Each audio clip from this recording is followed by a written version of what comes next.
guys, di video kali ini aku bakal ngebahas gimana sih kehidupan bangsa Indonesia waktu penjajahan Jepang. Jadi terus tonton videonya ya. Sebelum kita mulai ke pembahasannya, jadi perkenalkan, nama aku Putri Gedan Chandra Febrian dari kelas 11 IPS 6 absen 20. Jadi yang pertama kali kita bahas adalah dari bidang sosial. Jadi pada bidang sosial itu dulu itu ada yang disebut dengan namanya Romusa.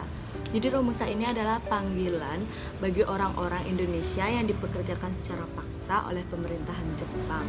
Jadi waktu itu Romusa itu dari tahun 1992 sampai 1945. Dan kebanyakan Romusa itu tuh adalah para petani. Jadi kebanyakan yang dikerjakan secara paksa itu adalah petani. Jadi bangsa Indonesia itu tersiksa, jadi kayak kelaparan, disiksa terus sampai kerja terus-terusan. Mereka tidak dapat makan, tidak dapat minum, tidak dapat istirahat.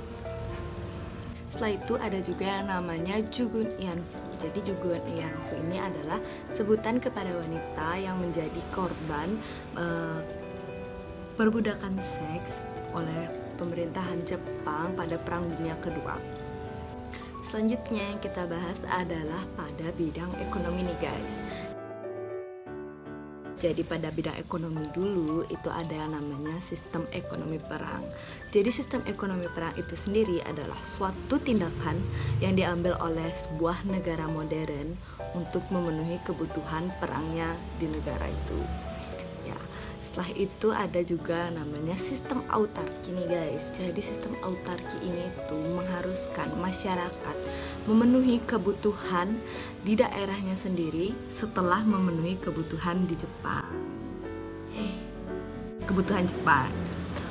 Setelah itu, bangsa Jepang juga memerintahkan masyarakat menanam tanaman tertentu seperti tanaman padi dan tanaman jarak. Selanjutnya yang kita bahas adalah pada bidang budaya nih guys. Jadi pada bidang budaya, Jepang itu memperbolehkan Indonesia mengibarkan bendera merah putih di sebelah bendera Jepang yang bernama Hinomaru guys.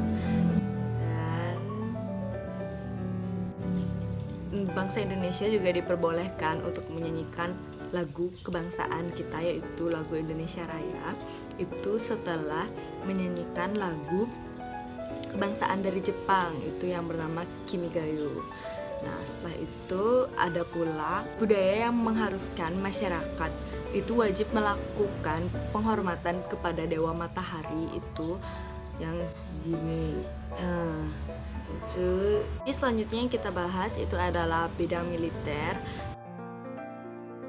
Jadi Jepang itu dulu membentuk suatu organisasi yang bernama PETA. Jadi PETA itu sendiri merupakan tentara sukarelawan gitu yang dibentuk oleh Jepang untuk menjaga kemerdekaan Indonesia. Di bidang militer juga melibatkan para masyarakat Indonesia di dalamnya untuk mendukung Jepang di perang Asia Timur Raya.